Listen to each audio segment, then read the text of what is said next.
everybody? It's Bill and Tony's Excellent Adventure. That's Bill, as in Bill Althouse. I'm Tony Stevens. And before we get started, I want to tell you we have a big show today. We have a Bill and Tony exclusive today. Yes. Yeah. We have Royals Hall of Famer and former Jackson County executive Frank White. Yes, Frank White live here in the studio with us. He will be on shortly. Before we get started, also want to mention that all of our full podcast episodes are available on YouTube and Spotify, also on Patreon. Hook up with us, connect with us on Facebook, Instagram, TikTok. Check out all the full podcasts and the reels. Like and comment if you like to. And in fact, we're going to read some questions from the audience that have submitted to us for Frank White. So we will get to those also on the show while Frank is here. Please like and subscribe, and we'll get started today as we do every week with the sports hot topics of the week. The Chiefs wrapping up their season, but not the schedule, but their opponents have been announced for next year. Of course, we always play the Broncos, the Raiders, and the Chargers, but also at Arrowhead next year will be the New England Patriots, who I think as of right now have the best record in the AFC, I think. Yeah. On the other hand, we do get the New York Jets. We get the Arizona Cardinals. We get the Indianapolis Colts. Don't know how they're going to be. And we get the San Francisco 49ers. Those games at Arrowhead next year. The away games, of course, the 4 division games. We will go to Miami. Here we go again. For the 7th year in a row, we will play the Buffalo Bills, and it will be in upstate New York. We're going to have to go on the other side of the country and play the Seattle Seahawks. They're another really good team. Oh, and so are the Los Angeles Rams. Yes. We will go to L.A. Seems like we play the Cincinnati Bengals pretty often. Play them a lot. And then, I don't think it's been determined yet, but we will play either the Atlanta Falcons or the New Orleans Saints. It sounds to me like they're going to spend a lot of time on the West Coast. Yes. They're going to take 2 trips to L.A., trips to Seattle, Vegas, and Phoenix. So that's, who knows? You know, it's going to be interesting. It sounds like, we should do okay there. Oh, before we go any further, I don't want to forget this. This is amazing. The Blue Springs South High School Choir, the band and the orchestra members, they...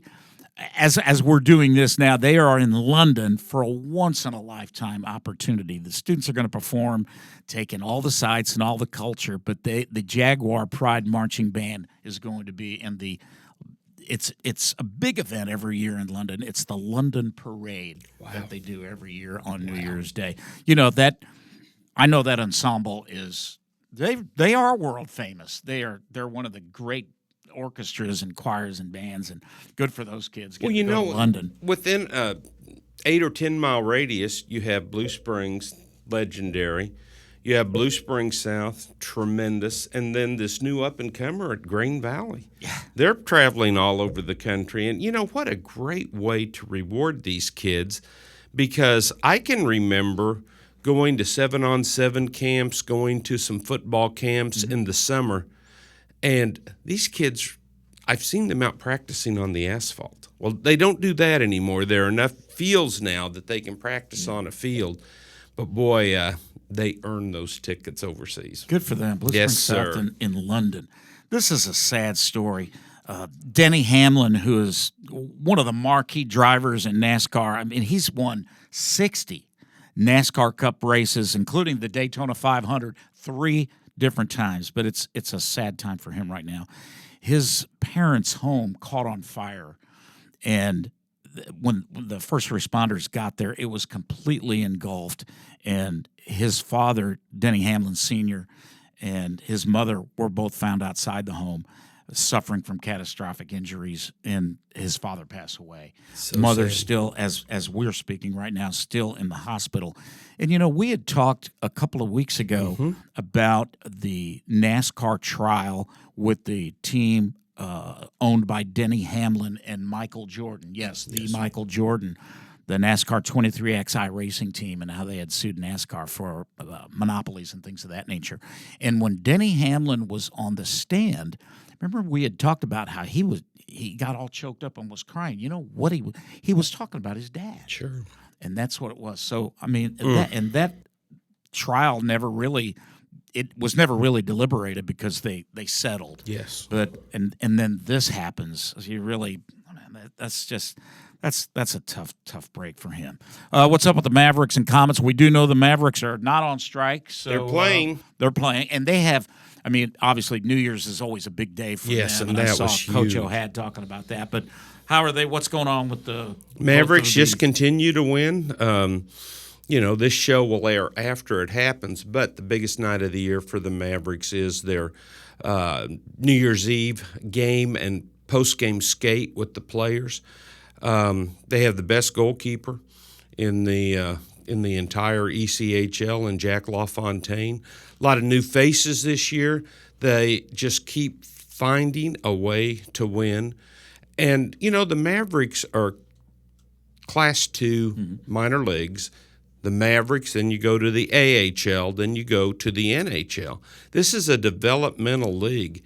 And I tell you what, Tad O'Had and his staff are known across the league for developing players. Yeah. They don't want to say goodbye, especially to a guy like LaFontaine. Right. But they're thrilled when their players get called up. That's good. What about the Comets? What's up with those guys? Well, the Comets last Saturday night won the I-70 Cup for the fourth year in a row. It's a 6-game series with the St. Louis Ambush. An amazing game, 9-6. Rion Marquez and Zach Reguette both had hat tricks in the game, and I talked to Coach Stefan Stekic and so many of the players, and they had never could recall any time two guys getting the hat. I mean, that's 3 goals apiece, 6 goals between those two guys. And then Philip Ijimadu, their outstanding goalkeeper, won his 5th game of the season. He has more wins than any other goalie in the ECHL or in the MASL, and they're just doing great things. Well, there could be 2 championships coming out of Cable Dahmer There Arena could this be. year. I really think this is the year, especially for the Comets. All right, let's go on to music and entertainment news. Well, let's play a little game here. You guess the singer if you can. This person has officially reached the billionaire status. There's not very many of those, only 4 others. Taylor Swift, Bruce Springsteen, Rihanna, and Jay-Z. 35 wins at the Grammys, 99 nominations. Who is it? Dolly? Nope. Reba? Nope. Female. It is a female? Beyonce. Wow. You look shocked. I think she puts on a great concert, and I'm not that familiar with her music, but you talk about a powerhouse duo in the music industry, her and Jay-Z. Well, and they're 2 of the 5. Wow, She, Jay-Z, Taylor, Bruce Springsteen, and Rihanna. On the other hand, another guy I'm sure you've probably watched all his or her movies, Tyler Perry. Oh, yeah. I'm sure you have. He's in trouble. Yes. He has been sued for sexual assault, and this is a big high-dollar lawsuit, $77 million for repeatedly sexual harassing a fellow named Mario Rodriguez. This took supposedly or allegedly took place at Perry's L.A. home, and that the film studio Lionsgate, who's bankrolled all his money, they ignored it. Supposedly they knew about it and ignored it. This is actually this is not the first time he's been sued for this sort of stuff. He was sued by another guy, just the same kind of thing. So Tyler Perry has not made any comments, but he has begun filming Medea Goes to Jail Part 2. Moving right along. Poor Medea. Mike Tyson and Ric Flair Boy. have filed a major civil lawsuit. But they're together on this deal. Yes. They're accusing their former cannabis business partners of fraud, racketeering, all kinds of stuff. Their companies are called Karma Hold Inc. and Legends. I guess it's LGNDS. And they're targeting all of the executives and shareholders, for that matter, too. They're saying it's a RICO conspiracy. And their cannabis brands, which I'm sure you're quite familiar with, TYSON 2.0, and I know that you're a real fan of Ric Flair Drip. They said that they used their image and likeness on these to spend millions of dollars for yachts and mortgage payments and double the dose of Ric Flair drip. And so they're looking for $50 million. The attorneys for the defendants are saying this is just nothing but fiction, and you guys are a couple of has-beens. I'm telling you what, you want to say that to the face of Mike Tyson? What did he tell? I can't remember what match it was. He goes, "I'll eat your children." And I'm just ferocious. I want your heart. I want to eat his children. Remember that? I do remember. Well, he tried to eat Evander Holyfield. Oh, biting his ear off. Yeah. Literally, yeah. And Ric Flair would be like, "Woo!" Oh, exactly. Oh, brother, you gotta to beat the man. You gotta be the man. That's right. You know what? What if the judge, if they were to find in favor of Flair and Mike Tyson, said that? Well, I see it the way I'm going. My judgment is that you pay the money back, or you got to fight these guys in a steel cage match. Yes.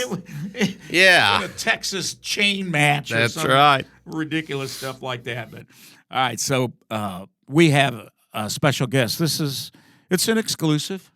We have Frank White with us. Frank, of course, the former Royals legend. He's still a Royals legend, and former Jackson County executive. And we're going to ask Frank things that hopefully you want to ask Frank. You've known Frank for a long time. I don't have a personal relationship with Frank because you wrote his book, but we're going to get into all of that. So, Frank White, our special guest on the show today. Today's show is going to be so very special. My partner in crime, Tony Restivo, and I think a few baseball fans might know that guy right there as I poke Tony in the eye. Few anybody fans, few anybody in this town knows. You're probably the most recognizable face in Kansas City. I know, good or bad, right? Yeah, exactly. You said that, I didn't. Frank White, everybody. White, It's a pleasure having you here, brother, really. You know, Frank, we've known each other 40 years. I know. It's crazy. Every time I think about 1980, after we clinched the playoffs with the Yankees, I remember Bill was my first call. From a payphone in Crown Center. Yeah, I said, man, this is pretty awesome. And I've been watching you since 1974, maybe. I remember when Cookie Rojas first got here, and I remember you, if I'm not mistaken, unless I'm dreaming, you were playing shortstop a lot of the time. And then you took over for Cookie, but that would have been, what, 74, 75? Well, it was 73 is when I came up originally. Yeah. Okay. And I just got what they call a cup of coffee. Yeah, right. And then 74 was my first full year out of spring training. Yeah, I think that was about right. Yeah, I was a shortstop. I was a shortstop when I came out of the academy. I came through the minor leagues as a shortstop. And when I got to the big leagues, then I kind of looked around and I saw Freddie was a lot younger than Cookie, and they kind of hinted that Cookie might be retiring in a couple of years. So I decided I was going to learn how to play second base. So that winter I went to Venezuela and went back to Venezuela the next winter, and the next winter I went to Puerto Rico, and then when Cookie retired after the 76 season, then I moved in to play second base every day. Now you grew up here. You're a Kansas City guy. Since second grade. Since second grade. So you played ball as a kid in the little leagues around Kansas City, and then you mentioned the academy. So the Royals had this baseball academy. Let's talk about that a little bit. Well, when Ewing Kauffman first bought the Royals after the A's left for Oakland, the scouting system wasn't really that sophisticated, and so he wanted another way to find players, and so he came with the idea that he could take players to Florida, put us in this school, and he held tryout camps around the United States, and you come up with like 50 athletes to go to this school. And you didn't have to have a baseball background. You just have to be a good athlete. And then they would bring people in to teach you certain aspects of the game. And so it's kind of interesting that we went to Sarasota, Florida. We were on a 260-acre plot of land, nothing but sand and palmetto bushes and rattlesnakes and things like that. And so they built this complex, five fields, one main game field, and we had a 50-room dormitory. We had our own cafeteria, and we were self-contained. And so it was baseball 6 days a week. We got to go to town Wednesday night for a little bit, then Friday night. But How long did that last?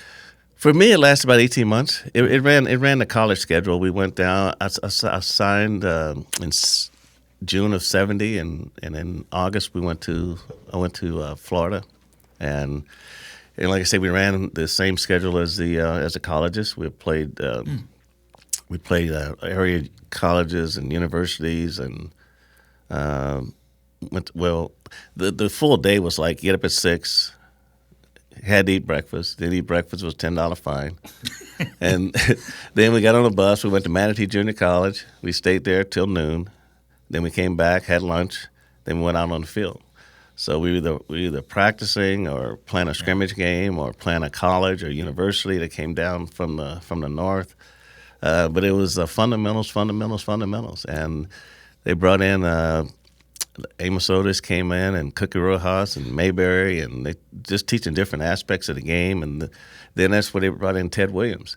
And Ted Williams, Jim Lemon. I mean, it was mainly a Washington Senator staff that we had, a major league staff. And so they just kept bringing in people with different ideas, and we just like guinea pigs. We just practice and it really worked out really well because when I went to the academy, I played like 35 games in the summer. I didn't play high school baseball, and Because Lincoln didn't have high we school. didn't have high school baseball. Yeah. And so then I knew I was a good athlete, but the thing that I was missing was the basic fundamentals.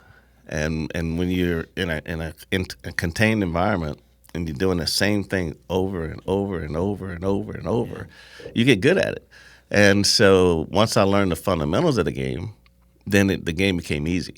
So when I think about it, I was a month from turning 20 when I went into the academy, and at 23 I was in the major leagues. And not as a herald that can't wait to see this rookie play, can't wait to see this rookie play. Wasn't like that. It was more fundamentally I could play third, short, and second. Right. And so Jack McKeon was the manager when I came up. So he brought me up as a utility guy. So I played all those positions from 73 to 76. And then when Cookie retired, I just became a full-time second baseman at that point. And they called them graduates. So it was you, UL Washington, and Ron Washington, right? Did Ron Washington get out of that? Well, Ron and I through that academy. Well, Ron and I were in the same class. Okay. And he was our catcher, and I played shortstop. And UL was like in the fourth class. Okay. And so it was kind of interesting with UL. UL and I became the first all-black double play combination in the history of the American League. Really? Second base shortstop. And it hasn't been any. I don't think we've had that situation since then either. I would have never known. So it's just funny how we had about 14 players who went through the 4 years of the academy that played in the major leagues. So it didn't take long, though. I mean, you got up, and then 76 comes up. I mean, I remember those years like it was yesterday. Going, 76, 7, and 8, where woulda, coulda, shoulda. But I mean, you guys were probably the favorites to win those. I mean, you could have won those World Series every year, but baseball arrived in Kansas City. I mean, you were right in the middle of it. Well, baseball was the game. Yeah. It was the game back then. It was. The thing that we still had a small market, and Mr. Kaufman, he paid a little bit more to keep us competitive. I don't think we ever got to the point where we were dominant, where we had the right closer and the right people in the bullpen to get us over that hump. He knew that we were good enough to win the West. And back then, it was East-West, 5-game playoff, World Series. Right. And so if you can win your division, then it's a crapshoot. Right. If you're playing well, you can win 3 out of 5 and be in the World Series at that point. So we just wanted to stay competitive. I've got to take you back to the academy. Frank and I worked together on his autobiography in 2012, and the stories that we have in there, I treasure every one of them. But, Yankee Stadium is called the house that Ruth built. Rose Stadium could have been called the house that Mr. Frank White built because he worked on the concrete crew, man. I mean, tell us. I love that story. Well, back then we weren't making much money at all in the minor leagues, and you made just enough to survive from April to the end of August. But then you had to survive again from the end of August to next April when spring training started. So we weren't allowed to. We're at that point I wasn't playing winter ball, but then again I had a wife and a kid, and I said, well, I need to find some work. So the first year I couldn't find work, and so I ended up filing unemployment for that time off. And so the next winter that came by, then Mr. Kaufman had his chauffeur take me down to the Union Hall, and I got a union card, and I worked on the stadium from September of '72 until April of '73, and then in June of '73, I got called to the big leagues.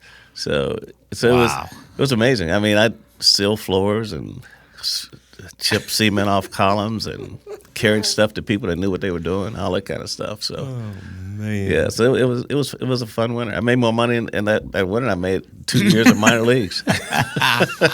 Well, you know, and we talked about you lived in Kansas City since the second grade, but you grew up as a real young man, Greenville, Mississippi, and one of my favorite stories from that is a lot of the skills, a lot of the great technical aspects of fielding, taking the ball out of the glove in great fashion was from picking cotton.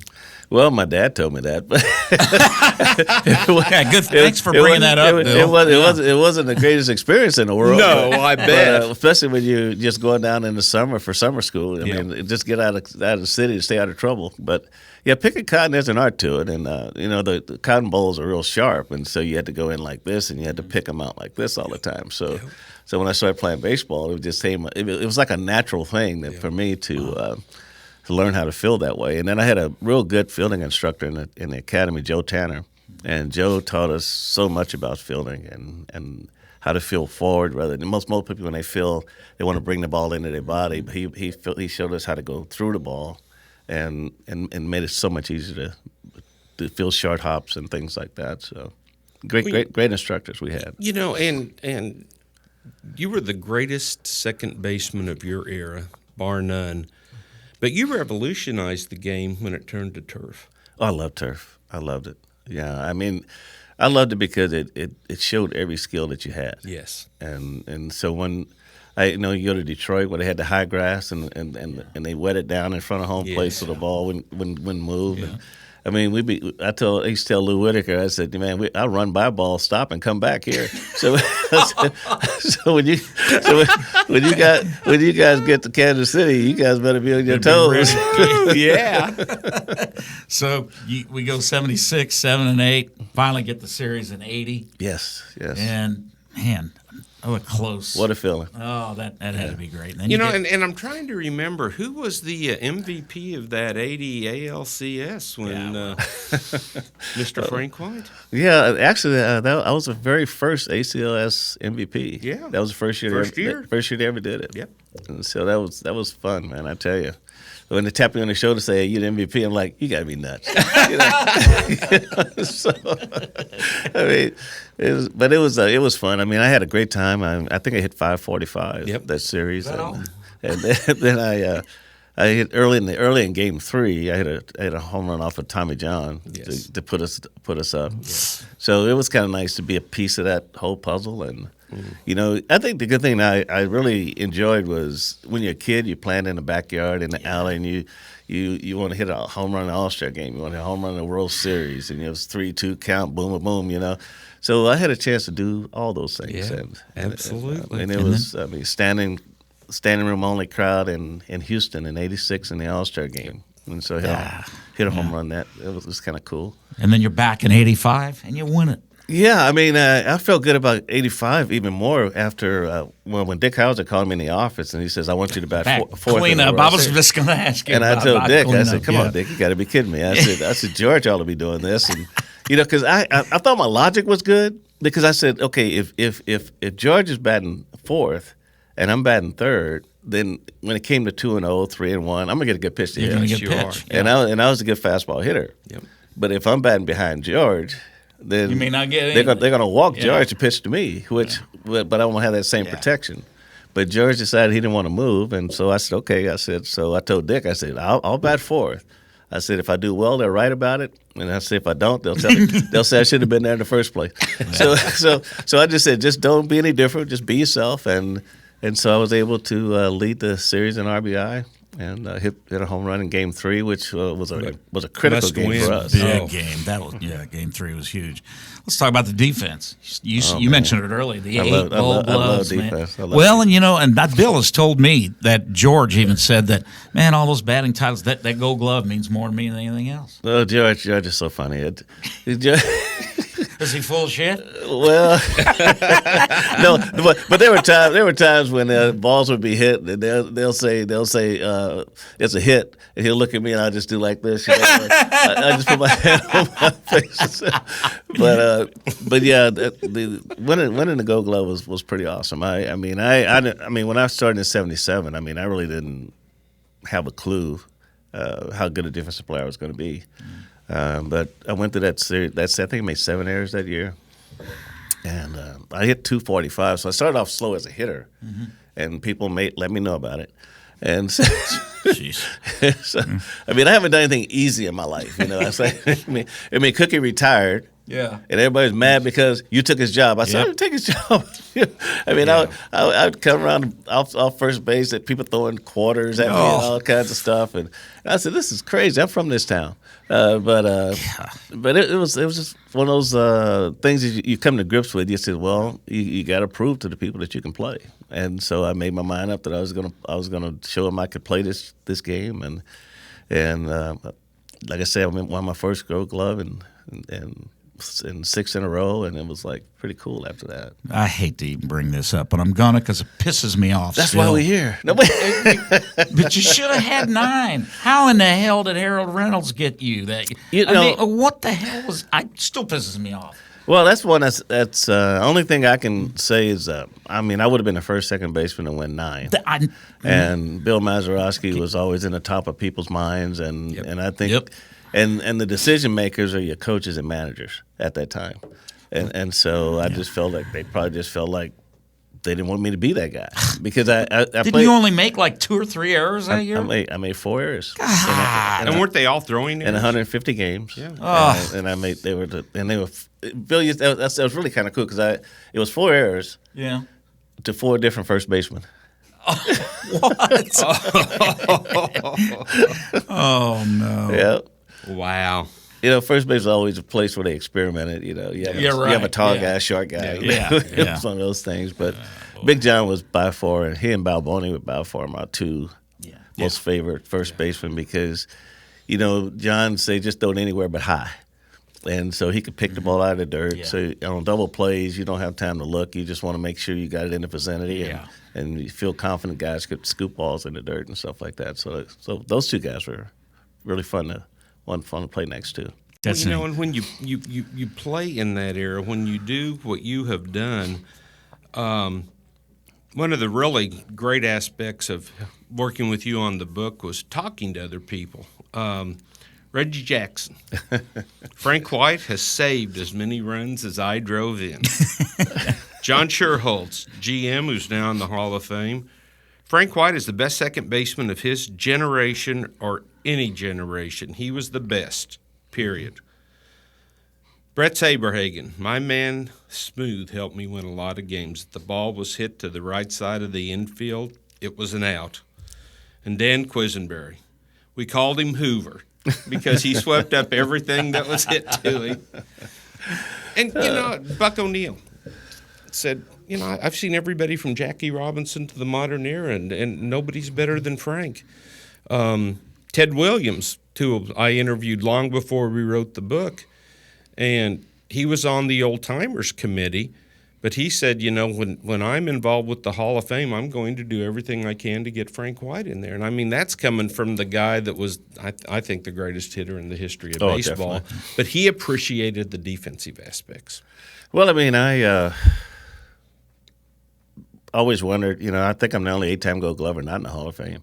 But I think that in order for you to get to that next level, especially when you're not hitting 300 and 320 and all that kind of stuff, is that your team, first of all, have to get behind you. Yep. And they've got to promote you, and they got to help you fight the battle. And that didn't happen. And I think so. Just sort of over time, it just sort of slides off to the side. But I think the way I justify myself is that I grew up here. I played my whole career here, and I don't think I'd be any more popular here than if I was in the Hall of Fame or not in the Hall of Fame. Right. I think I think the beauty of it is when players around the league that you played against, when people hear your name, then they give you the credit you deserve. Yeah. And they say, "Oh, I know that guy. That was a great player." I mean, to me, when your peers recognize you, it's really important because I think had I not played in my hometown, it might have made it felt a little different. But I think going to New York, and I love going east because that's where the game was. Yeah. And so playing in New York, playing with Willie Randolph, I used to tell Willie, I said, man, Willie would always say, I trade you a Gold Glove for one of your rings, and I said, I trade a Gold Glove for one of your rings. So so you play these games, and I used to really challenge other second basemen when I went to play. I mean, Lou Whitaker and Gantner and all the guys. I'd say, hey, we're here for 3 days. I'm out to play you guys for 3 days. Yep. So that kept me in the mindset, and so it was good. It was just good sportsmanship, and so they knew that the groundskeepers were really, really cool because when you have Gold Gloves, the groundskeeper is going to ask you, well, what about how do you like my field? You know, how do you like? We go to Texas. Texas. They always be a little hard in the summertime, and I just said wet it down. And so if you go back and look at old. From the old stadium in Texas. And you'll see a dark spot at second base because I know over time it's going to dry out. But then again, I knew too it was a fast field, and I knew that it would make the ball stay down. Wow. So I mean, it was just things that groundskeepers love to have a Gold Glover compliment them on their field. They loved it, and so I mean, you go to some parks like Cleveland, and then you look at the infield cut. And you always walk the field before a series, and so if the dirt and the grass are not evenly matched, then you would tell the groundkeeper. Then they'd push the dirt up because, you don't want to be playing infield in, and you got a lip on the grass. Yeah. So, but the fields who don't get it done, so when you play infield, you stand on top of the lip and take it out of play. So it was just little things that you always had to look at. Or you go to Chicago. And you would take balls and you roll them down the third baseline to see if they're going to stay true or they're going to go this way. Because I used to bunt. And so Chicago always had a little thing to make the ball just go foul. And so you always got to test the fields and things like that and play the playing surfaces and things like that. But turf was home. I mean, turf was that's where it was. Nice. I wanted to ask you, because you said something about – you said a couple of things. Team didn't back you, and then – I liked it out east. Mm-hmm. One day, all of a sudden, out of nowhere, I'm watching a game, and I see you coaching first base for the Red Sox. Oh, man. And I'm thinking, that ain't Frank. Frank, what the hell are you doing? How'd that what was that all about? You know what the offers are. Oh, man, I get it, bro. I get it. After the 90 season, after the 90 season, the Royals really. I mean, when I left here, it wasn't really on a good note. I mean, we heard that, but we didn't know. Yeah, I mean, it was like I said, why is everything got to be controversy? Yeah. And so Well, little did you know. Huh? Yeah, my last year was like, oh man, when they really feel like they want you out, then they do a lot of little things to kind of create that little drama. And so when I left here, I sit out the next year. And then Lou Gorman used to be the general manager for the Royals. He was the general manager for the Red Sox. And so he called me and said, I want you to come and coach for the Red Sox. And he was out for me in AAA. And I said, no, Lou, I want to go to rookie ball. Because rookie ball is where you do it all. You got to deal with the kids who leave home for the first time. You got to deal with all this Dear John stuff, that people. A lot of it was disappointing because you talk to kids and the girlfriend sent them a Dear John letter, and you think you got them talked in the stand. The next day you come out, they're gone, and you see them 5 years later, they're not with that person. So it was heartbreaking, really. But you got to do the administrative stuff, hotel stuff, travel, buses. You do it all, and then after that season, then I went to the big leagues and coached for 3 years for the Red Sox, which was man, it was a great experience. Great experience. I mean, to go to a ballpark every day that you know it's going to be a sellout. You know the people understood the game, and I mean, we won the division in '95, which was a ton of fun. But it was. I thought we'd be the first one to break the Red Sox curse, but that didn't work. But I mean, I really enjoyed it. And then after the '96 season, then I came back here. And I think it was at the All-Star break when they made that switch of managers, and they asked me to coach first base, and I said that's great, you know. And then you ended up managing the AA team. Yeah, I mean, you had some guys there. Yeah, that was interesting too because I actually wanted to manage the major league team. Well, I was about to ask you that. And so they kept saying, "Well, you know, you're too valuable to us in the front office. You know, you get to spill." Yeah. And then I said, "Well, I'm gonna test this theory." So I said, when the AA job came open, I went into the to the general manager, assistant general manager. I said, "I want to apply for the AA job." They thought that was the greatest thing in the world. Really? so I said, well, I'll give it 5 years down there. So I think I was there after my third season. Then they start switching managers, and then I said, well, why not? I mean, I had some good teams down there. I thought we played well. Did you have Alex and Billy? Well, at my last year in '06, I had Alex, Billy. I had all of our first-round draft choices. Yeah. I said D. Brown, Labansky, Mitch Meyer. So I had Greinke, Hoshaver. Wow. Had all those guys. And so Billy Butler, Alex Gordon, had them all. Well, I would have told me if I were you, well, the next step is Well, I thought that was the next step. And then when they made the switch, that's when Dayton Moore and everybody came in. And so I did interview once with Dayton for a job when they hired Trey Hillman. Mm-hmm. And then I got called back for a second interview. And then they said, well, we want to bring in somebody that don't know the players, which I didn't agree with. But you do a lot of things happen during those times. You know, you got guys who are saying, even some of your former teammates, they have their favorite people too. Mm-hmm. And so they were saying, well, why would you hire an icon? Then you're gonna have to fire an icon and that type of thing. Mm-hmm. And so my logic was, if I'm an icon and you care so much about that, then give me the players I need. You don't have to worry about it. Right. But so that didn't happen. So anyway, the second interview didn't go well, and so the next day, Dayton flew to Japan and hired Trey Hillman. Yes. But that's another story. Yeah. Well, there's a lot of pitfalls out there. Yeah.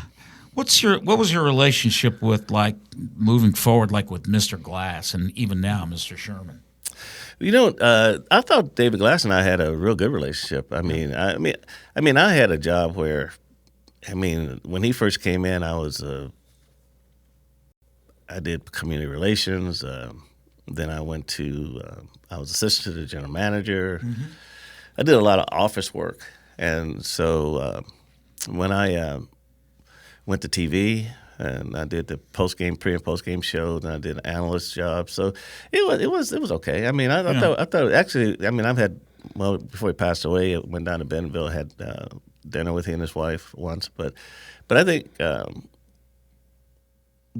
John Sherman, I don't know well. Mm-hmm. I know he's a philanthropist. I know he loves the city and he loves baseball. I mean, he was a part owner of the Guardians when I came in.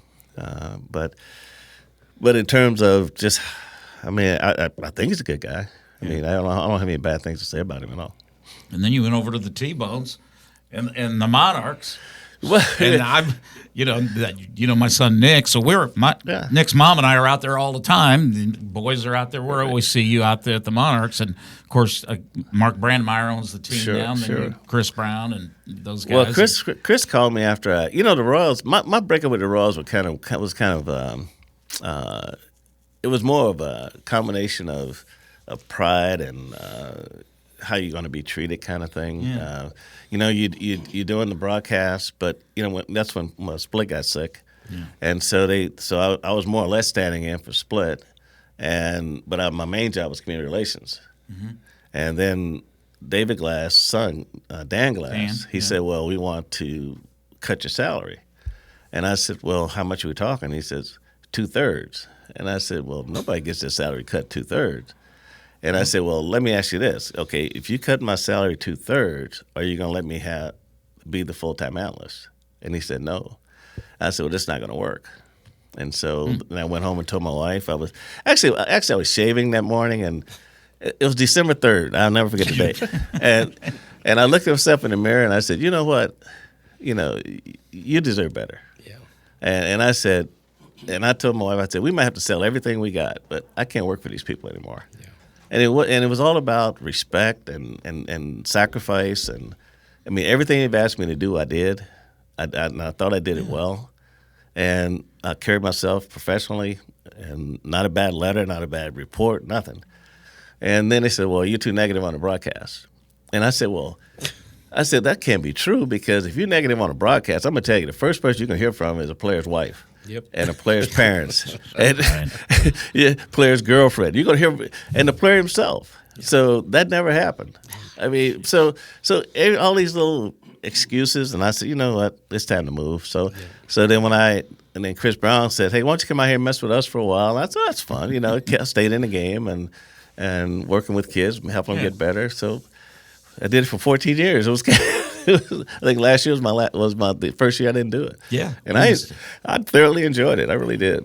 That's great. So was it that, or what was the impetus for you to move into politics? I mean, did you have that in your mind growing up, or as you got older? I mean, how did that all come about? I think we all are involved in some kind of politics in some kind of way. We probably just don't, recognize it that way. But, I grew up in the city, and in 1968, when I was a senior in high school, Martin Luther King was assassinated, and they wouldn't let us out of school for the service, and there was a riot in KC. Things got burned down on the east side of Kansas City, and so all these years later, nothing had changed.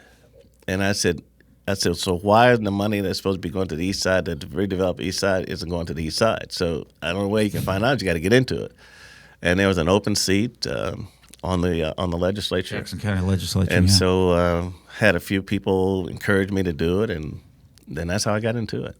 Now, the first year being on the legislature was fun, because you were learning, and you had I was an at-large candidate, so I had all of Jackson County, but I think that the next year when Mike Sanders ran into trouble, then I was shocked as anyone when the legislature voted me to be the interim county executive. You weren't expecting that. I wasn't expecting that. Yeah. And so, but I that knew would have been what, 16, 17, that was in 16. 16. But I knew there was a lot of problems, and I knew that I was inheriting a lot of problems, and so I really felt like, because you had a lot of veteran guys on the legislature at that time. Yeah.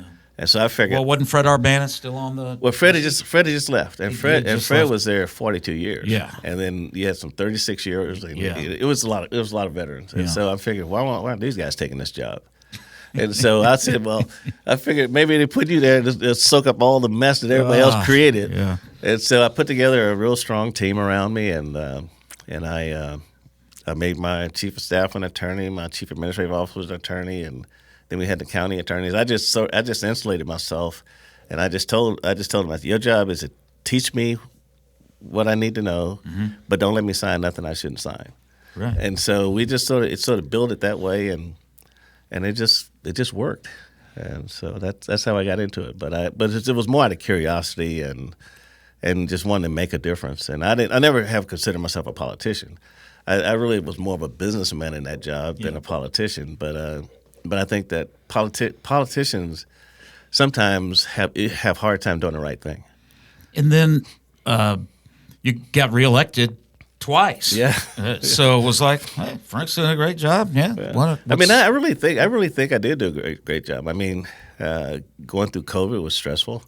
Yeah. But I think that we saved a lot of lives and made a lot of tough decisions, and the decisions I made were based on public health and not on politics and mask mandates and all that type of stuff that we were sued by numerous times by the Attorney General.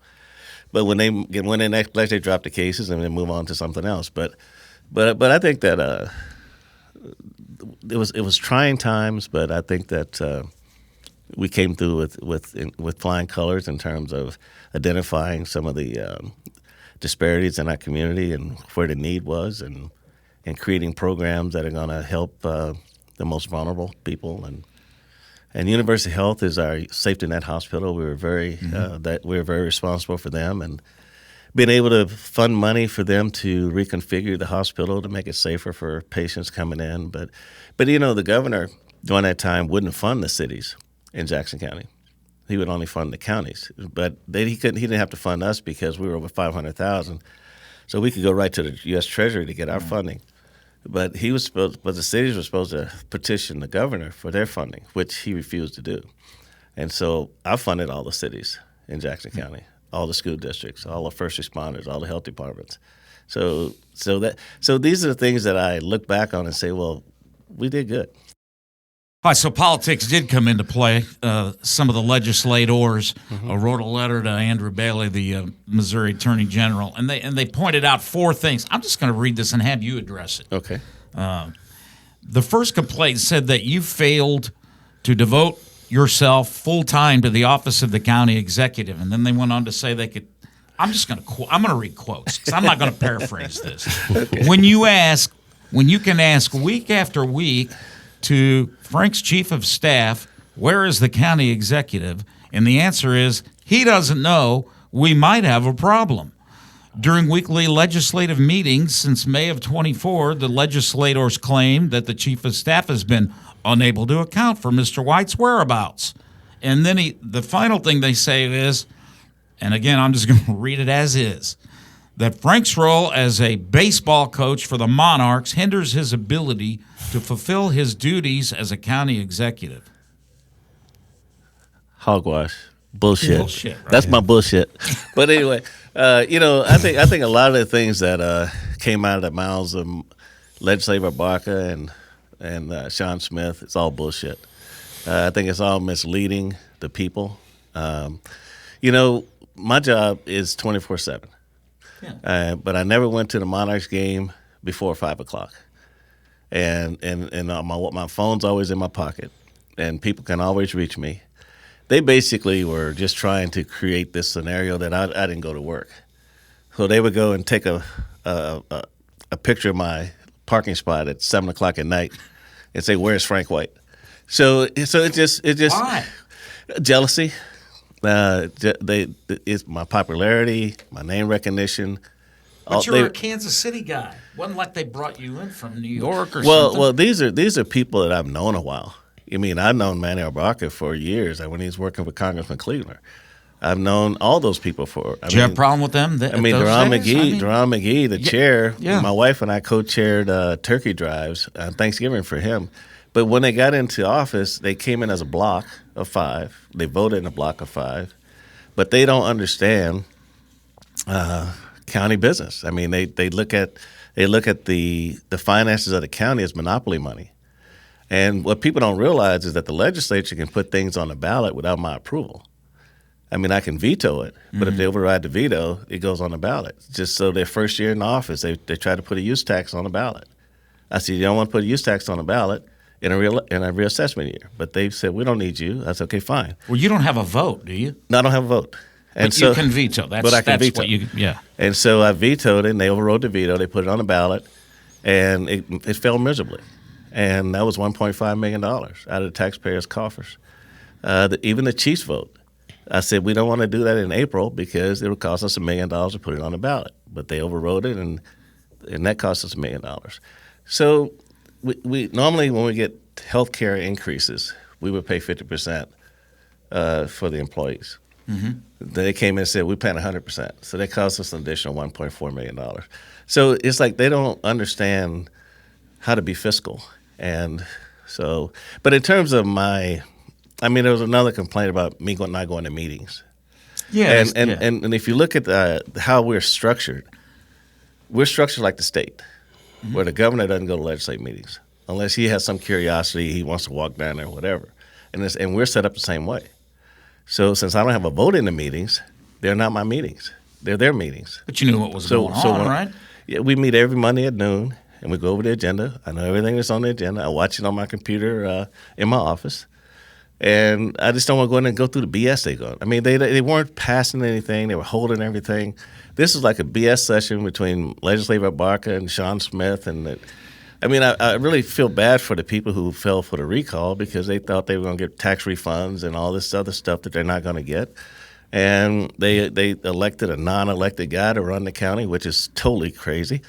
But that's what we are.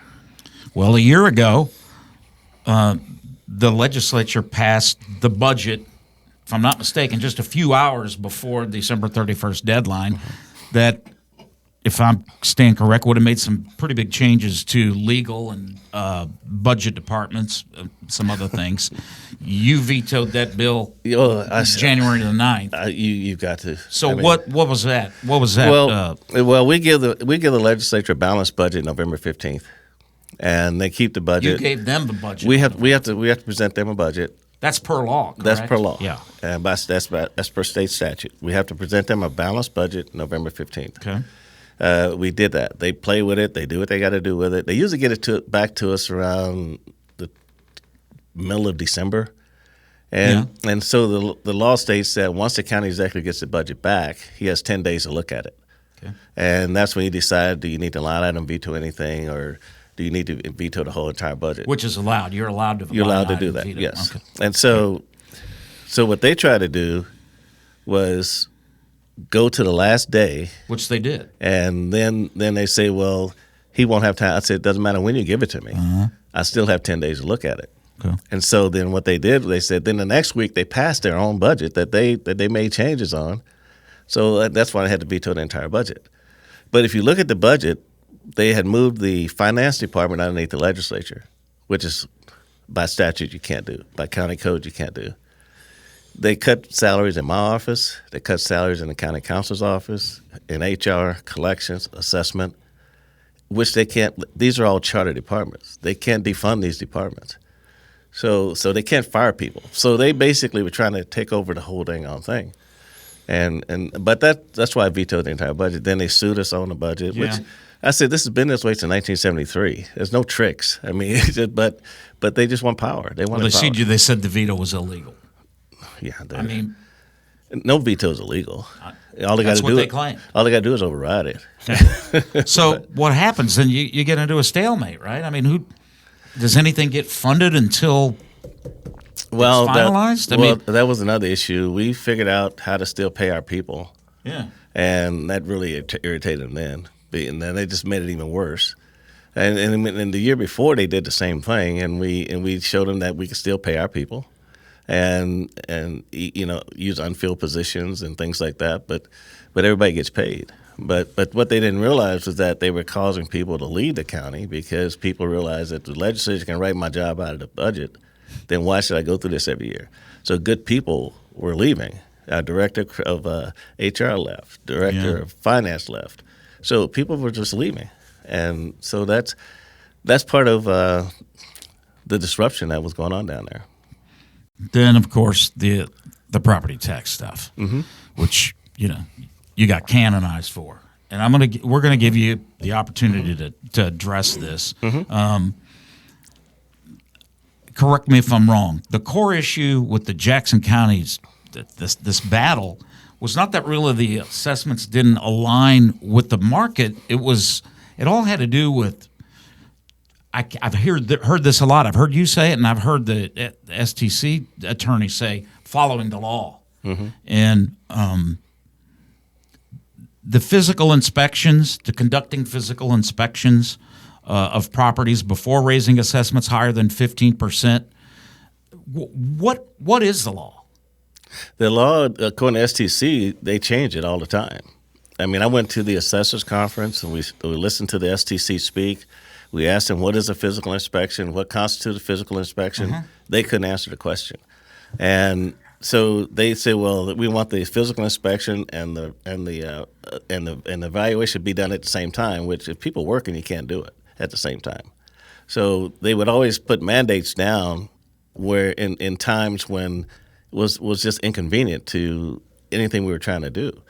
So that's why you had the lawsuits. That's why you had the appeals process, because we were saying, okay, give us something we can work with, because the assessor can't arbitrarily do things on her own.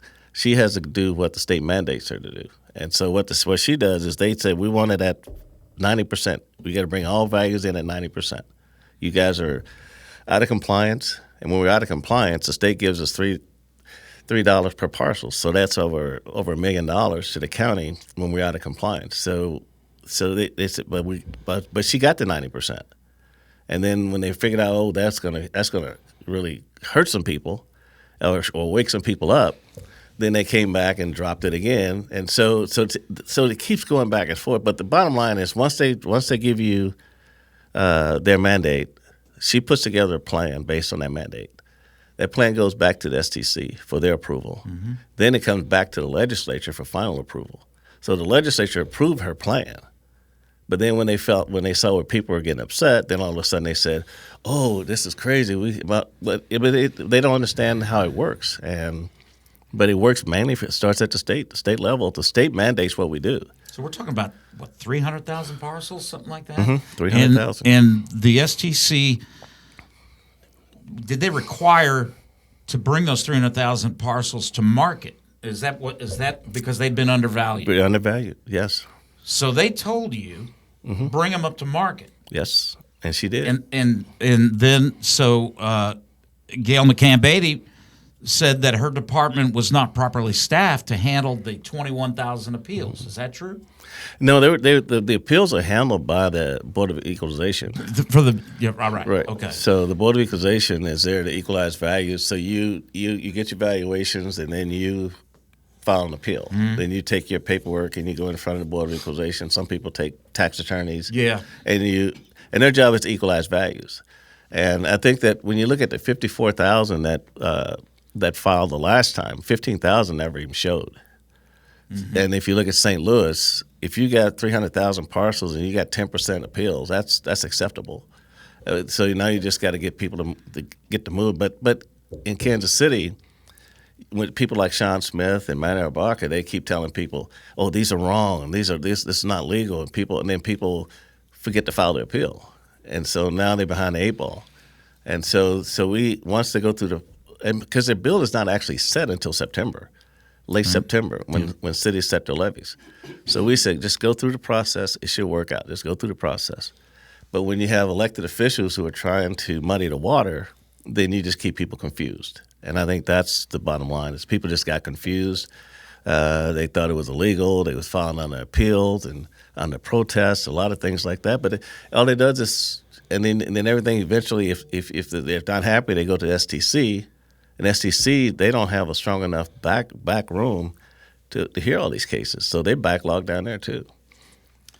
Well, then it really got out of hand a couple of years ago, because the average property value increased I know mine was 33 or 30, about 30% was about the average. And which, again, correct me if I'm wrong, that meant that the county was required by law to offer interior inspections. Is that correct? But most people refuse those. They refuse them. So that's again, we're talking about a couple 100,000 properties. I did it. Our house is on the edge of Independence, Blue Springs. It's in Independence, and was built in 1992. So 32 years old at the time, and we were gonna do windows. Yes, I hadn't done them yet, which I have done since. Had the original furnace, and I thought, what the hell? So a couple people came out, and I said, you want to see the furnace? Sure. And it's got the date of it on. They went 2-3 weeks, 4 weeks later, denied. And I thought, all right, whatever. So I let it go. But I guess there were a lot of people that went up a lot. So I guess where I'm going with this is, what happened? Why did it get to that? I mean, we keep hearing this 15%, and then we hear you say the STC said they keep changing it, and then Gail Beatty says, "I'm just doing what I'm told." Right. So what the F happened? Well, she's doing what she was told. She was told to get property values at 90% of market, and that's what she did. That's what the STC told her. That was her mandate. And then, and if you look at the last, I won't say the last 2 years, but maybe last 3 years. Yeah. When you had a lot of people coming in buying up a lot of homes in Jackson County. Right. and they were buying them all up because they were undervalued. Yeah. And so, and when you're talking about 15%, which is what Preston Smith was talking about, but when you cap property values, then you got a person who has a home of worth $50,000 paying the same tax as a person that has $1 million home, and so it's not equitable, and it's a regressive tax at that point. So what we did was in 2025, because STC was acting so squirrely, we said, well, we're just going to cap all residential at 25%, at 15% this year. And so then when the new interim guy came in, he said we're going to cap commercial at 15%, but he can't do that without STC approval. Have they given that approval yet? He hasn't. I haven't seen any proof of it. But then what happens there with the commercial is that you're going to hurt the school districts. You're going to hurt all the taxing jurisdictions, and the school district going to get hurt the most is Kansas City, Missouri, because they can't raise a levy. They don't have a levy to raise. By Constitution, they stay the same. So if you cap everything at 15%, they're going to lose a lot of money. And so that's why it's important that you try to get as fair as you can and as equitable as you can on property tax. So it's what did you want? I mean, what you were told? I mean, what did you want to do going into as far as the assessment was concerned? If your plan, what was it that you wanted to do? Did you want to do 15%, or you had to do what the STC said and said, you guys got to raise this way up? Well, to the you 90% want to hit their mark if you could. Okay. Because that's what you're mandated to do. So that's what you were mandated to do. Now, if they say we want you to come in at 90%, you say we're going to come in at 66% or 60%. They're going to come back at you. They're going to come back at you. And so your mandate was 90%. So that was our mandate from the state tax commission. And then when people started getting bills and saying, "Oh my God, what the hell's going on here?" Then all I tried to do is get people to file appeal. I said, don't waste any time, file an appeal. And a lot of people who filed appeal, they were happy after they went through the appeal process. But that's when it all became your fault per people on the legislature, and they basically blamed you. Well, they always said heavy is the head that wears the crown. So you're gonna, even though you don't have any real responsibility there, you still are top. If you look at I think it's Chapter 20 county codes. The county executive, my only responsibility to property tax is to say, okay, let's say if somebody came in and said, this is the wrong address, I can fix that. Or if somebody came in and says, oh, I was double taxed, I can fix that. So it's mostly clerical type stuff. But valuations of property is not deemed an error. So I can't change that. You have to go through the process to change that. Mm-hmm. There was a lady that went to one of your town hall meetings actually right before the recall, September 15th. I don't know if you met her name. She runs a business in Lee Summit called Lee Summit Equestrian, and and she is not a resident of Jackson County, but she owns this business in Lee Summit, and so she really had no say-so as far as the recall vote or anything like that. But she got a 700% assessment increase, and her question was first of all, why? And second of all, why would anybody want to move to Jackson County now? What do you say to somebody like that? Well, I mean, first of all, you got to verify the increase to make sure it was 700%. I mean, that's an awful big jump, 700%. That's a lot. Yeah. So if it's that egregious, then I would think that if she went through the appeals process, then that would be taken care of right away. Yeah. Because you have to understand the people that are out collecting this data, they are not assessment. They're not appraisers. They're just regular people like us. Mm-hmm. They're taking videos. They're taking measurements. They want to know how many rooms in your house, how many bathrooms, that type of stuff. Then they take it down to the assessor where you have 5 residential supervisors. Those are the people that actually put it together. So it's Gail and her staff. Yes. That put that together. Okay, so we're going to leave that at that. Let's talk about the last thing. The stadium sales tax issue. So, I mean, hopefully this is the last time we have to talk about this. Maybe. Maybe. Maybe. You fought that $1.1 billion to help finance that ballpark in the Crossroads, which that whole plan just seemed like something that was just so quickly put together. And, nobody wanted – it seemed like nobody was behind going to the Crossroads. And so you vetoed the ordinance to get that measure on the ballot, which they overrode, and it got on in April. Mm-hmm. Jackson County voters ended up agreeing with you. Well, I think the biggest thing is everybody loves the Royals and everybody loves the Chiefs, and everybody realizes that we would be better with them than without them. The Chiefs and Royals have the best lease in sports, and they paid zero. The county pays $54 million a year with $6 million in return. The city pays $2 million in a year. They get from the state, and they get $18 million in return. The state spends $3 million, and they get $38 million in return. So it's not an equitable lease for Jackson County. So I was able to negotiate the insurance back. They had $3.5 million they were taking out of our park levy. I got that back. But it was pretty evident that the teams didn't want to sign a lease. And John Sherman came out and said that he wasn't going to stay. And when I see the article in the paper where it said they've been working with Kansas since 2023, and then when you look at this, in the negotiations that we're in with both teams, all the Chiefs ever talked about was renovating Arrowhead. I got that survey, online survey about the renovation. And all they thought about was but they did say they wanted a new practice facility, a new training facility. And my question was, where do you intend to put it? And my answer back was, we're just being strategic. The Royals, in all of our negotiations with them, they were negotiating for East Village. That's where they wanted to go. Mm-hmm. This after they played with Clay County for a while, and then they came back to us. So we were in a meeting in February. You know how you go to these negotiation meetings, then you say, well, let's take a 10-minute break and discuss what we've been talking about. We came back from that meeting. Both teams said, we're done talking. And that's when John Sherman said, well, we got a deal. We got an offer from the mayor of Kansas City that we can't refuse. And so the mayor was in that meeting, and I said, well, what's this can't refuse offer? So that's when they decided they were going to move to Crossroads. This was day before Valentine's Day.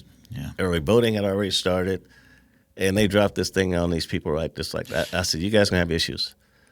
And so the big plan was, you remember the talk about putting a cap over 670? Right, yeah. Okay, so I think what happened there was they didn't want two entertainment districts downtown. They wanted to keep Power and Light where it was, which I understood wasn't doing as well. Yeah. And so if you move the stadium to the Crossroads and you put the cap over 670, now you're connecting T-Mobile, Power and Light, and the stadiums. That's what that was all about. But when it was a $75 million grant that was supposed to come through, didn't come through. And then it just sort of died at that point. So it's really, you got the mayor of Kansas City who's running around talking all about, he invoking my name and all this stuff about Frank White this, Frank White that. But he was the big problem. I mean, he should have never even been in negotiations because their investment was so small and they got so much back. But the big issue with that whole stadium issue was that the legislature voted this thing on the ballot without a signed lease agreement in place. Right. That's what I was against. And people say, well, he was against the tax. That's not what that. My job is to get a lease for the taxpayers. So I couldn't get these teams to settle down enough to say, we're going to sign a lease like we did in 2006. But then they realized that, oh, wow, we can get this on the ballot without the county executive. So they went to Deron McGee. They went to Manny Arbarca. Deron wrote the ballot language. Manny did all the work to get his constituent, his colleagues on board to vote for it. I think of myself, Legislator Marshall, and Legislator Lauer. We were the only three that said this is not a good deal. Because you're talking about putting a tax on a ballot that, if it passes, would have cost the taxpayers of Jackson County $2 billion over 40 years without an agreement in place. That's what I was vetoing. For a stadium that at that point was almost 100 years old. Mm-hmm. So the whole thing is, it makes good talk for these elected officials. Oh, he was against the tax. No, I wasn't against the tax. We already had the tax. It was about a lease agreement. That's what I wanted. I wanted a lease agreement that when people go to the polls, they know what they'd be voting on. I mean, the early voting had already started when we didn't have a lease, when that was going on. So these elected officials who are very careless about taxpayer dollars, they're more concerned about suites and hanging out with the hobnobbing with the ownership, free tickets to the games. That's what they were dealing with. But my job as the head of the county was to make sure that people knew exactly what they were voting on. And you couldn't do that unless you had a signed lease in place. And then that's what I was against. And that's what the other two legislators were against. So surprising to me, our mayor, chamber leaders, downtown council leaders, union leaders, political organizations in Kansas City, they all thought, well, you should vote for this. I said, guys, that's not good business. Why should I vote for something to go on the ballot that's going to hurt our taxpayers in the long run without an agreement in place? I said, I've been around ownerships a long time. If you don't get what you want, you're never going to get it. So they basically just you had so many pieces of people meddling into the whole thing. I mean, even before the election, you had a fake lease signing between the teams, the Sports Authority, and Manny Abarca. Everything was to throw the people off. I mean, there were letters written by ownership saying, if you don't pass this tax, we're not going to stay. If you don't pass this tax, there won't be another vote.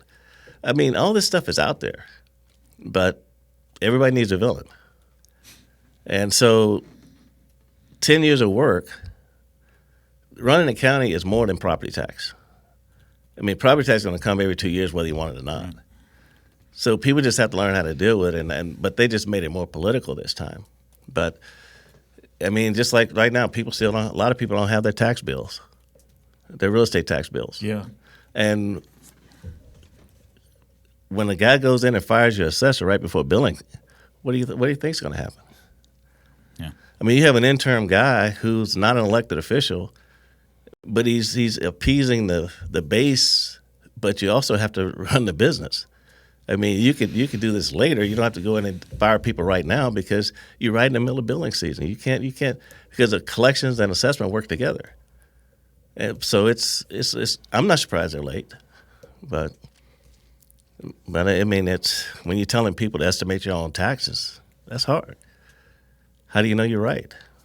So what would you like to have seen? What was if you would have gone back and made another proposal, or your proposal would have gone through to the Royals and the Chiefs, but with the Royals, you were for to continuing the whatever it is, the 1/8 cent sales tax, but there had to be a lease in place. 3/8 cents. 3/8. There had to be a lease in place. That was really what you wanted. Is to, okay. I wanted a more equitable agreement between the county and the teams. Yeah. Right at like I said earlier, we were spending $54 million and we were getting $6 million in return. Right.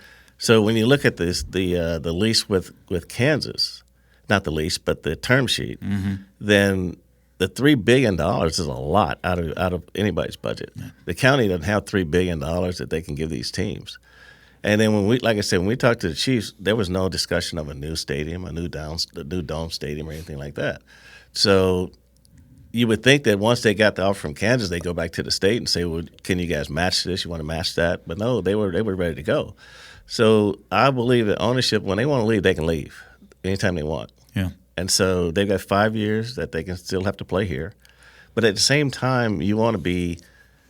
I sent the Chiefs an offer. I said, okay, when you look at the bond issue that was passed in '67, it wasn't going to pass. But then they added Hospital Hill to the ballot, and that's how Hospital Hill got transformed, because all you had was General Hospital at that time. Yeah. So I said, okay, let's think about a proposal where even if we had to go to a half cent, where we do a third for the teams, and third for county infrastructure and safety, and a third for university health. And that was my last proposal to the Chiefs, and they spit on it. So they don't want to share. I mean, there's no community benefit to having these teams because they want 100%. And if you look at the term sheet, a lot of the things that are in the term sheet they already have in Jackson County. They have $8 million in rent they pay that goes into an RMMO fund that's run by the Sports Authority that's supposed to keep the stadium in first class condition. But they also can use that money for Chief cheerleader uniforms and all kinds of stuff like that. Yeah. So they got total control of the complex. They get all the parking, whether it's concerts or games. They get all the ticket prices. The county shares none of that. So that's why when you look at that lease they have in Kansas, with a dome stadium, they'll have events forever, but the state or the city will never share in that. Because were you surprised that when you saw Clark Hunt and Mark Donovan and the Governor Kelly? Were you surprised that that thing happened? No, because I really felt like they didn't want to sign a lease. Yeah, I think they were looking for the best deal. I think that my red flag was when the state called a special session and said, okay, we're going to chip money into the hat. And then the Chiefs the very next minute called Kansas and said, please extend your deadline. So I felt then they were just playing Missouri against Kansas at that point. And whoever's going to give them the best deal, that's what they were going to go. And plus they wanted to get a deal where they didn't have to go to a vote of the people. And that's what they did. Do you think this is just trying to predict the future, but based on everything that you've been involved with in negotiations with them, what do you think the Royals are going to do? Are they going to stay in Kansas City? Are they going to go to North Kansas City? Are they going to Johnson County? What do you think is going to happen? It's hard to say. When teams aren't talking, it's hard to say. But everybody wants the next best thing. I mean, these new stadiums that are being built, they have entertainment districts around them. They have condos. They have office buildings. And that's what John Sherman keeps saying. And this is what these teams. This is what these teams want. It's not that the Kauffman Stadium is falling down, or like in Mark Donovan's comment that one time. Well, they got a bad batch of concrete. I said, come on now. So I mean, it's. You poured concrete at the other stadium. Same. I even asked the Sports Authority to investigate, but nothing came back. Yeah. But I think it's just like I say, it's more of a want than a need. But I think that these teams want to be like older stadiums, like Kansas City and the Chiefs Stadium and Arrowhead. They just want to be on that next level, and I think that's what they was looking for. You mind if I read a few things? We got 3 or 4 questions from folks online. This is from Mike Keller. Recently, Mayor Lucas was asked how he believed you would be remembered. His answer was something along the line of, he'll be remembered as a great baseball player. Would like to get Frank's reaction to that answer, maybe ask him that same question. How do you think Kansas City will remember you? I mean, I think Kansas City should remember me for a guy that's willing to step up and do the job the right way and make the tough decisions that had to be made and got things done. Mayor Lucas is one of the most political people I know, and which way the wind blows, that's where he's going. But I took this job not because I needed a job. I took this job because I wanted to make a difference in my community, and I think I did that. This is from Ronnie Phillips. Did you bite off more than you can chew by getting into KC politics, and do you regret it if it comes at the expense of tarnishing your legacy as a Kansas City icon? No, I don't regret it at all, because we all do things in our lives that we think are important that means more. I mean, my legacy in baseball is my legacy in baseball. They can't change that. I mean, people can talk about legacy, and I have a legacy in the county for the things I've done there, for the infrastructure repairs I've done there, for the new health department building. I mean, there are a lot of legacy building things that I've done with the county, but everybody wants to focus on property tax, which is a natural occurrence. It's going to come every 2 years, regardless of who's in office.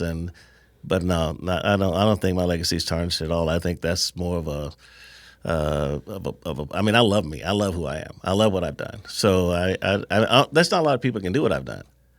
And so I think that I beat the odds. 10 years is a long time, and I've been able to transition myself in a lot of different ways, from a player to a coach to a manager to TV to broadcasting to community relations to, just anything. I've been able to, I did roofing for 6 years. So, I've done a lot of things in my life. I started from a cotton field in Mississippi. So, I'm not ashamed I'm not afraid to take on anything. A couple more. Brian Scheibner says, I'd love to know Frank's thoughts on the Chiefs moving to Kansas and if he has any regrets about the no vote. I think you've pretty much answered I have no that. regrets about it because it's a business decision. I think that how would it look if I would have said, "Hey guys, put this on the ballot and we have no agreement with you guys. We'll just try to get the money and this passes and they take the money and we get a crappy agreement and people are on the hook for 40 years for something our great-grandkids will be paying for." Yeah. Also, like Frank's thoughts on baseball today and how he thinks he would do if he played baseball today. Like, how would Frank White, the ball player from the 80s and 90s, do if he played today? Very well. 9 Gold Gloves, maybe? 10? Well, the game is not as fundamental as it was when I played. Yeah. The game today is more get up to the plate, swing for the fences, strikeouts, or you get more strikeouts than base hits now, and strikeouts don't bother people. If somebody on our team struck out 100 times, they would kill them. If it was Balboni, he said that's good because that's part of what I do. Yeah. But the majority of the people that strike out 100 times, it's unacceptable. Yeah. Or if you can't hit behind a runner, if you can't bunt runners over, it's the fundamental sides of the game that made the game fun and made the game strategic. It's like playing bridge or chess, But I think that's what people of my generation miss is the anticipation of the situation and what the situation calls for. I went and watched a series. Me and a couple buddies go watch series on the East Coast just for fun. And you're in a 1-run game and you're up and you've got first and second and nobody out, and guys are up there just swinging away. Yeah, because they can't. And they didn't get the runners over and didn't tie the game. You see it all the time. They can't bunt. Yeah. I think that's. You don't see hit and runs a lot in the game. No. When we used to go in a slump, first thing we want to do is hit and run because it forced us to focus more on the ball and hit behind runners and get first and third situations. But the game is. The game is what it is. I think that the home runs are what people think people want to see today. But I think that the Royals play a good brand of baseball. I think they're trying to. Instill the fundamentals and play the game the right way, and they got speed, they got defense. I like their pitching, so they're a fun team to watch. They are. Here's one: how did lessons from baseball prepare you for leadership outside the game? Well, just playing second base for one, because second base and shortstop are two positions that you can't manage from the bench. You can tell a guy to move 2 steps this way, that way, but you have to be able to think in those positions. You have to be able to anticipate because you see every pitch that's thrown. You see the location of the pitch. You have to be able to anticipate, based on the situation, what the hitter's trying to do. Now today, I can't say that. But in my day, you knew what the situation called for. You knew what the hitter was trying to do. You knew the pitcher was trying to pitch away from that. So it was more of a strategic game. You have to know if the ball is hit back to the pitcher, who's going to cover first, who's going to cover second, who's going to go first, who's going to back. If a guy's picked off first, who's going to go first, who's going to go. There's a lot of decisions that are being made just between those two guys that you can't even fathom from the bench. And so you have to be able to anticipate and react to anything that goes out there. And so it's always like I would always say, if a man's on first base, I would say, ball to my left, I'm going to do this. Ball to my right, I'm going to do this. If it's right at me, I'm going to do this. If it's hard. So you factor all those things in. It's that chess game continually going on. Then when the pitch is made, then your mind just gets empty, and then you react to what happens after that. So you've already pre-programmed yourself in your mind what you want to do one way or the other. It's just like turning a tough double play in a tight situation. Being on turf, you look over there and say, it's a guy wearing turf shoes or wearing spikes. So if you're wearing turf shoes, you stay in longer. If you say spikes, you use another avenue of escape. But I think that is what the game is, a thinking man's game. And so when you're talking about building a team and leadership starts there.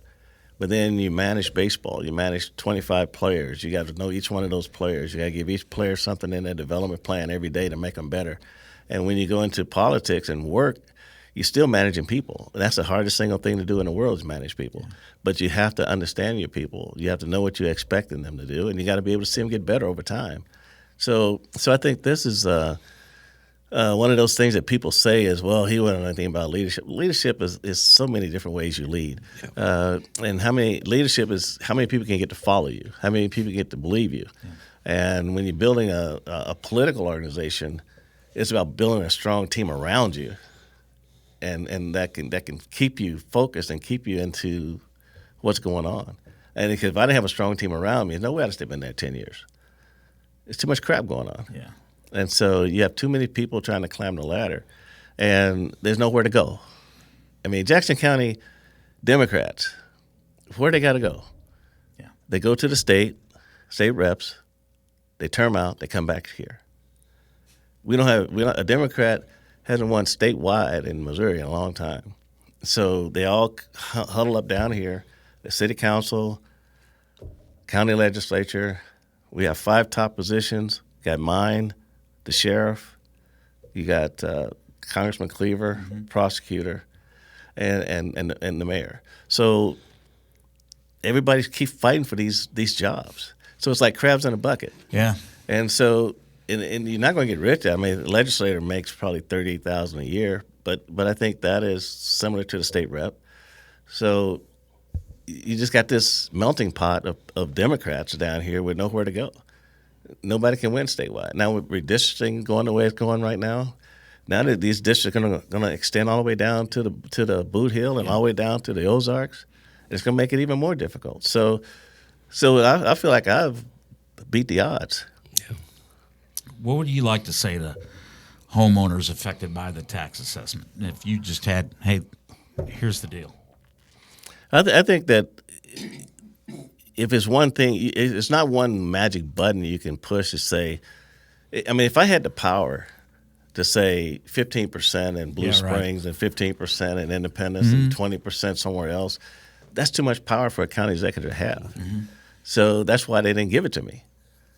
So it's a process, and it's a process that's got to work itself out over time. It was built over time. When I came in after 2013, it was a horrible assessment season. And so it's just been building. When elected officials keep kicking the can down the road, then sooner or later, the rubber is going to meet the road at some point. And I just happen to hit that perfect storm. Yeah. But it's gonna come again. If they leave these property values at 15%, it's going to come again.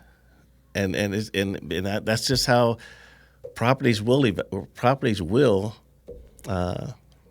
increase in They've value. been capped now for what, 3 years now? No. That's what Phil Lavoda said, right? That he wants to cap it at 15 for 3 years. So what's going to happen after that? That'll be up to the state tax commission. Okay. He can't do that on his own.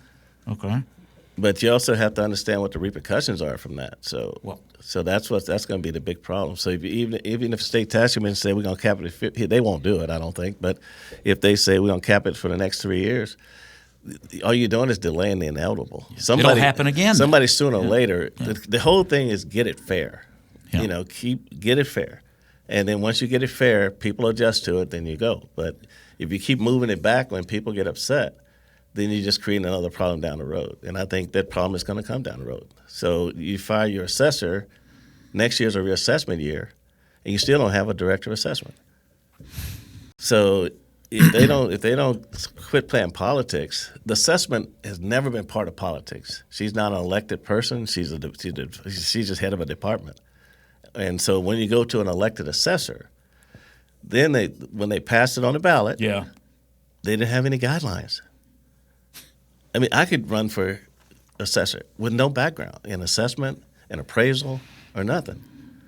So, and if you get an elected assessor, and if that person is really political, it only gets worse.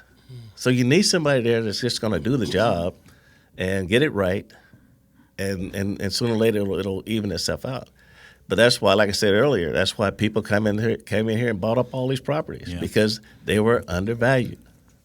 And I think people know when their properties are undervalued. And I've had people tell me their property was undervalued. I've had people go in and raise their values because it's been undervalued. So, I mean, It's one of those things that it was kind of like mask mandates during COVID. Yeah. People made it more political to wear a mask or not wear a mask. And I think the same thing happened with assessment. This is the one thing that they could point to and say, this is terrible, but yet they couldn't explain why. Yeah. They could tell you, oh, this is bad, this is illegal, this is corruption, but they couldn't explain to people why, because they don't understand why.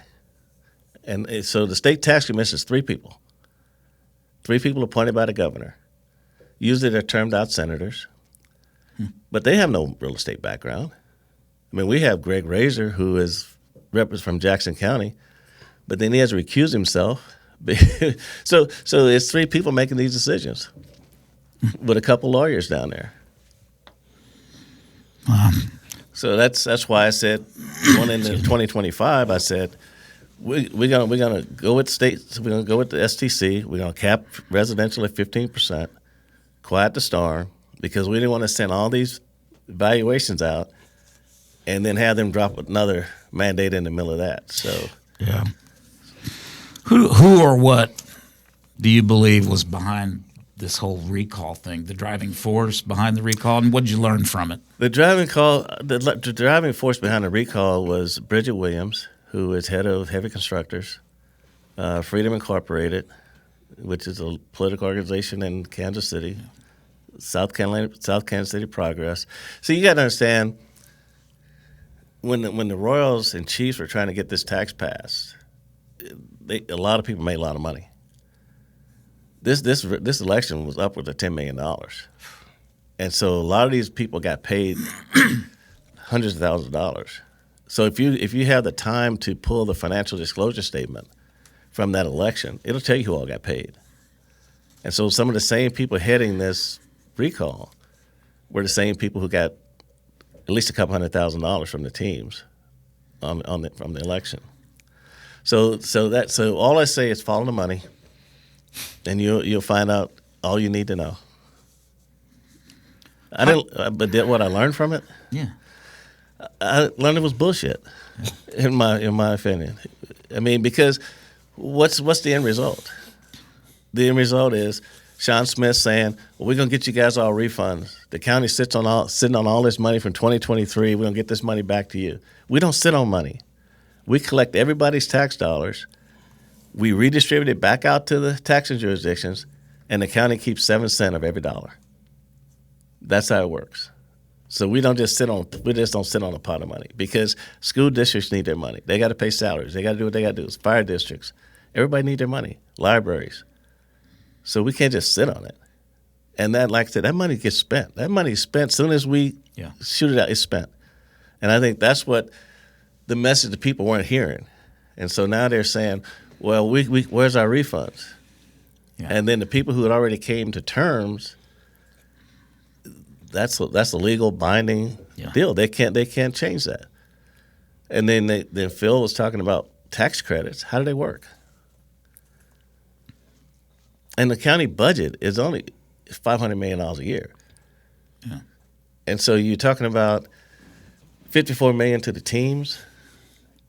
Annual operating expense on the detention center is about $32 million. The sheriff's budget is over $10 million. The $10 million to University Health. Yeah. Before you know it, you can be at $100 million. Your public works budget, your parks budget, and then your regular other departmental budgets. I mean, it just said it's just not a ton of money there to operate on. If you're talking about giving tax credits of $90 million or whatever it might be.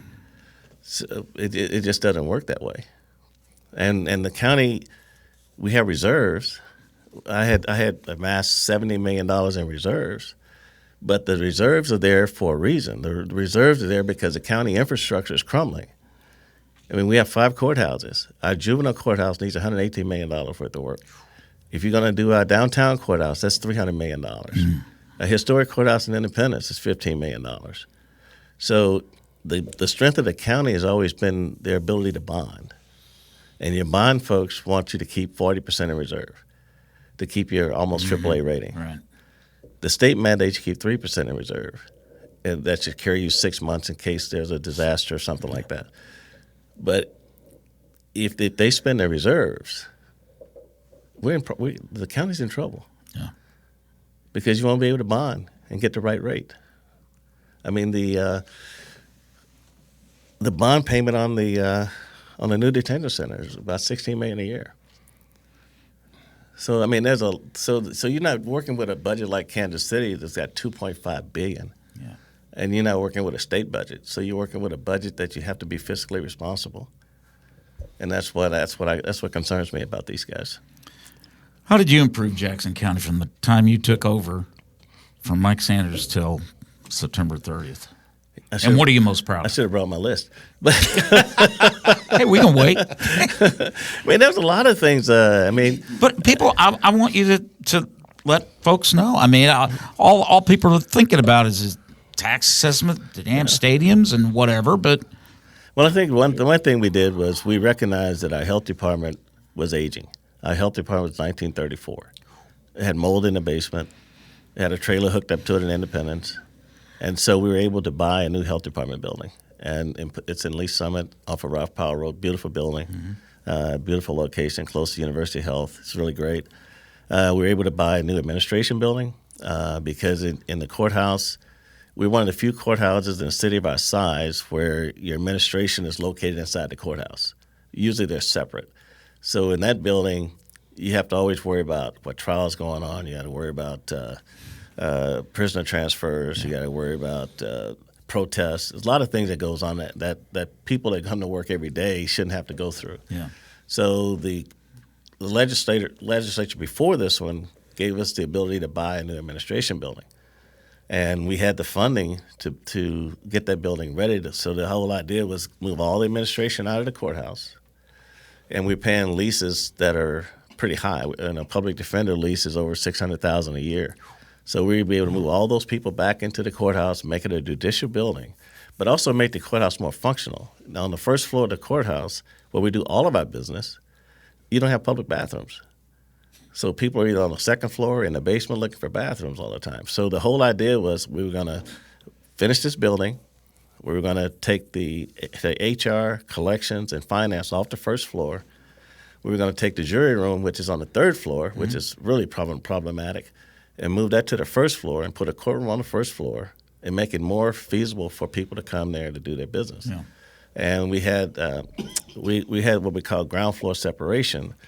So where the employees come in the back, that's where the prisoners also come in that way. Yeah.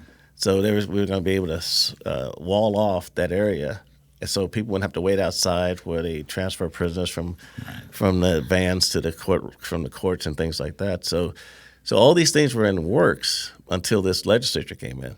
They put a stop to all this, but we got a lot done. I think we were able to balance the budget every year. We were able to take a pension plan that was 74% funded, and now it's over 93% funded. We were able to increase our paid leave from 6 weeks to 12 weeks. We had fertility benefits added to our health care.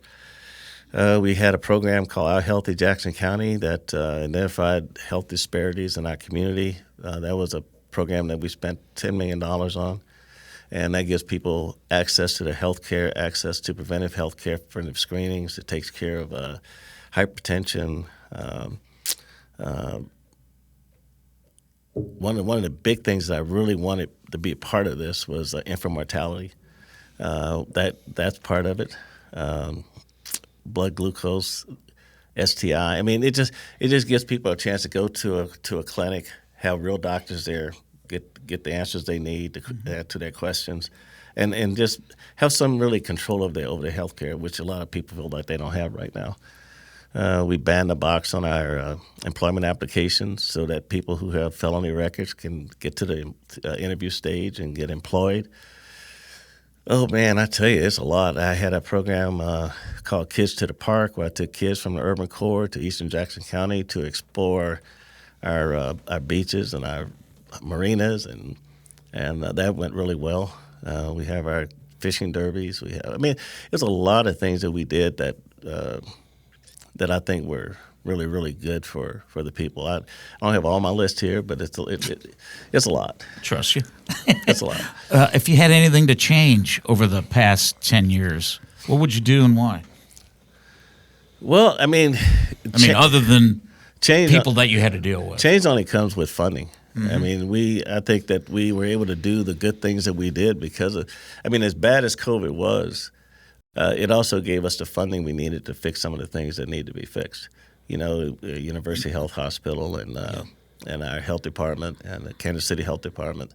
So we were able to do some things like that. I thought were very beneficial to the county itself. Had the current legislature allowed us to finish this building, then people would have been able to go to this building, do their business in a very, very nice setting. A bus stop right outside the building, 212 underground parking spaces. Parking wasn't the issue. Now they got to navigate downtown again. The front steps of the courthouse have been blocked up for 5 years because they wouldn't give the funding to fix them, where Kansas City's already fixed theirs. It's just they don't have infrastructure in mind. It's all about spending money. What's the next chapter for you? Rest. That was a quick answer right there. I'm done. That's it. I'm done. I got my life back, so I'm done. About going to go back to the Monarchs? No. You're just done, huh? I'm done. You're Yeah, I'm done. Billy? What you got, Bill? I think I'm going to start calling you Professor White. You've answered some questions that I never understood, and you speak in layman's terms. You're a man of the people. During my 43-year career at the Examiner and all the time that I covered you and the Royals, you never turned down an interview request. I've never seen you push a child or an adult away that wanted an autograph or a photo. That's great representative of the team, great representative of Jackson County, and what an honor to be part of this today. Thank you, Bill. Thank you guys for having me on. You bet, Frank. Thank you, really. My Appreciate pleasure. it very Thank you. much. So there you have it. Frank White, former Jackson County executive, Royals legend. I think you answered all the questions. Well, I can't think of any question that we didn't ask, or the viewers, and thank you for sending in questions that we used. And, man, Frank was open, candid, knowledgeable. I was very impressed. well, let's move right along. We're going into a new year. You got any New Year's resolutions? Do you make New Year's resolutions? I Do you quit. even give a damn about stuff like that? I kind of make them secretly, but I've never kept any of them. So, All right. I've got a few that I'm going to do, and I even have, maybe one or two for you. Can we turn this off, Tony? Can we just end it right here, please? You're going to like the first one. You both are. I am going to eat more vegetables on top of a Vito's pizza. Amen, brother.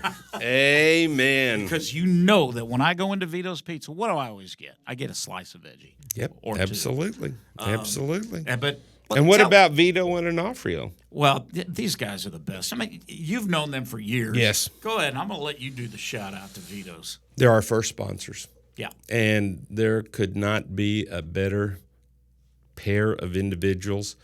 Vito and Onofrio, all their staff, they're like my second family. I'd go in there just to see them. It's just a bonus that the food is so good. The food is great. It's on wonderful. 7 Highway in Blue Springs. They've been there how long? 30 years? 30 plus years. And so there's a reason when you're at a place that long, and we go in there and they treat us great. They treat all their customers great, and they are always there. So Italian food. Tone and I know all about Italian food, and it is excellent, absolutely excellent. Their pizza's great. The lasagna's great. They're gyros. The gyros. I know you always get I love those. They have so many sandwiches and entrees. They're excellent, and we've taken most of our guests in there too. But please check out Vito's Original Pizza on 7 Highway in Blue Springs. So I'm going to eat more vegetables on top of Vito's I pizza. love So that. You like that one? Okay. Yeah, I love it. Here's one I was thinking about for you. I think this would be a great New Year's resolution for you to organize a no pants day. What are you laughing at? I got another one. What's it like having this guy as your dad, man? I want to do this one. I want to invent a signature dance move, maybe something like James Brown, and I want to use it in a completely inappropriate place or situation. For example, in line waiting at the bank. I could do the mashed potato. You know? Tony, you got to be there with the camera, buddy. How about in an elevator with strangers? On the paint stick. There you go. See? And if I really get bold, in church. You think? Oh, it would be memorable. Anyone in any of those situations would always remember that moment. Or if I don't do the dance, I can just do like I've always done in all those places. Just fart. And we can always fall back on one that we all do. Stop procrastinating until tomorrow. Amen, brother. Happy New Year, you guys. Check us out. We'll be back with another episode of Bill and Tony's Excellent Adventure. Happy New Year. Happy New Year, y'all.